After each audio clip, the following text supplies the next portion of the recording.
Ketika seluruh kepala daerah sedang sibuk mencari cara mempertahankan anggaran daerah, pemerintah pusat justru mengirimkan kabar yang bikin banyak pihak terpukul.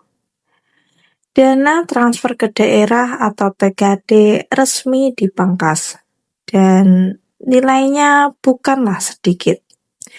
APBN 2026 mencatat alokasi TKD hanya 693 triliun, turun tajam dibandingkan tahun sebelumnya yang mencapai 919 triliun. Sontak saja kabar itu menyulut gelombang protes dari para gubernur seluruh Indonesia. Pada tanggal 7 Oktober 2025 lalu, sebanyak 18 gubernur mendatangi Gedung Kementerian Keuangan di Jakarta. Mereka datang dalam satu suara, menolak pemangkasan dana daerah. Karena bagi mereka TKD bukan sekedar angka di APBN, itu adalah nafas pembangunan daerah.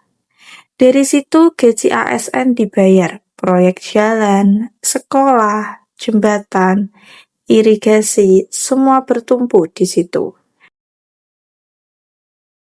Pemerintah provinsi dan kabupaten kota itu membangun jalan, jembatan, irigasi, bangun sekolah, bangun rumah sakit, bangun puskesmas, biasanya mengambil dari sumber anggaran dana transfer daerah, yaitu dana bagi hasil, sebagian dana alokasi umum, dan dana-dana lainnya termasuk dana alokasi khusus yang biasa didapat. Pemotongan dana itu berarti sebagian besar roda pemerintah daerah akan tersendat. Tapi di antara wajah-wajah marah dan kecewa tersebut, ada satu nama yang tidak hadir, satu gubernur yang tidak ikut bersuara dan tidak ikut protes, tidak ikut mendatangi tuntutan. Dia adalah Deddy Mulyadi, Gubernur Jawa Barat. Banyak yang mempertanyakan, kenapa KDM tidak ikut bersama para gubernur lain? Apakah dia takut?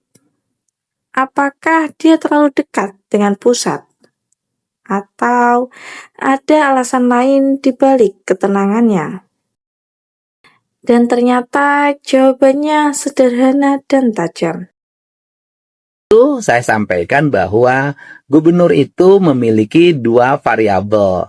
Yang pertama, dia adalah kepala daerah otonom yang dipilih oleh masyarakat melalui pemilihan langsung. Yang kedua, dalam dirinya juga melekat sebagai wakil pemerintah pusat.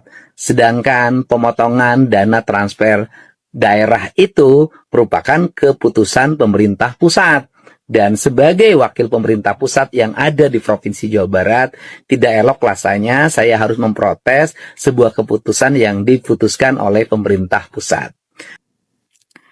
Bagi KDM, keputusan pemangkasan TKD adalah bagian dari kebijakan nasional.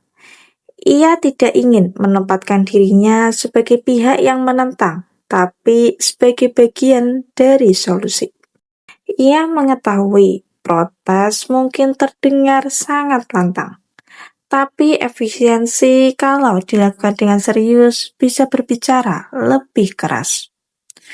Pemangkasan TKD membuat Jawa Barat kehilangan lebih dari 5 triliun. Pengurangan dana transfer daerah nanti di tahun 2026 sebesar 2.458 miliar. Sedangkan kabupaten kotanya kurang lebih 2,7 triliun. Artinya ratusan proyek pembangunan berpotensi tertunda. Namun, alih-alih menyalahkan, KDM langsung bergerak cepat. Ia mengumumkan program efisiensi besar-besaran di birokrasi Jawa Barat. Memotong, menghilangkan berbagai kegiatan rutin pemerintah. Perjalanan dinas dipotong 75%. Misalnya, kegiatan perjalanan dinas. Ya, sekarang saya akan memotong sampai 75% dari kebiasaan perjalanan dinas pemerintah Provinsi Jawa Barat. anggaran gubernur dari 1,5 miliar menjadi 750 juta. Termasuk barangkali dulu gubernur 1,5 diturunkan menjadi 750, dari 750 diturunkan menjadi 100. Pemakaian listrik kantor dibatasi ketat. Kemudian belanja listriknya kita akan potong 50-75%. Lampu di dalam gedung dimatikan malam hari. Hanya bagian luar yang dibiarkan menyala untuk keamanan. Dan yang paling mencuri perhatian, tidak ada lagi jamuan makan mewah.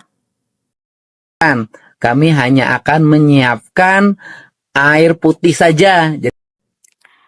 Banyak yang menertawakan kebijakan tersebut, tapi sebagian juga sadar ini bukan sekedar hemat, tapi ini adalah pesan moral.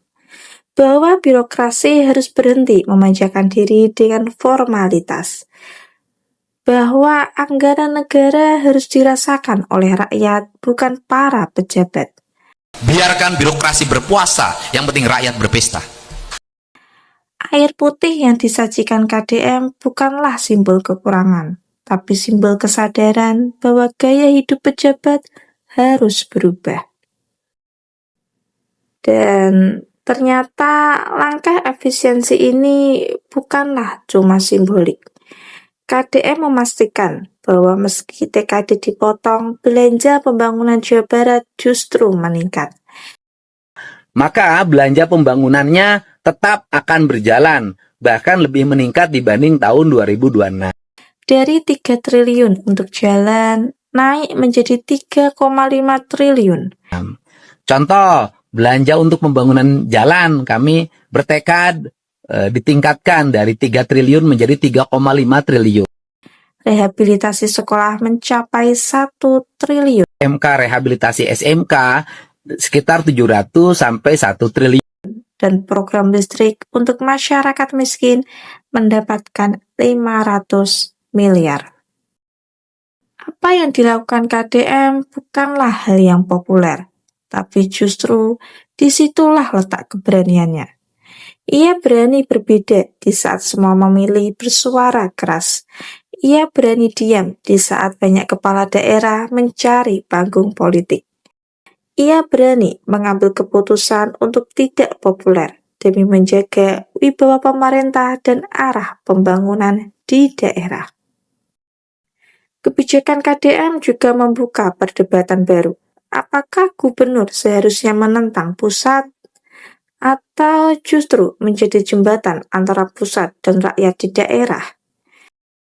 KDM memilih yang kedua. Ia tidak ingin menjadi simbol perlawanan, tapi menjadi simbol efisiensi dan integritas. Karena baginya yang paling penting bukanlah siapa yang paling keras bersuara, tapi siapa yang paling tenang menunaikan tugas untuk rakyat. Mungkin inilah bentuk perlawanan baru, bukan lewat teriakan, tapi lewat tindakan nyata. Ketika 18 gubernur sibuk menuntut tambahan, KDM justru memperkuat fondasi yang ia miliki. Dan dari segelas air putih itu kita belajar satu hal, bahwa pemimpin sejati bukanlah yang menuntut lebih banyak, tapi yang tahu bagaimana menggunakan sedikit untuk hasil yang lebih besar. Jangan lupa like and share ke teman-teman kalian, supaya teman-teman kalian juga tahu berita terupdate baik dalam dan luar negeri. Terima kasih.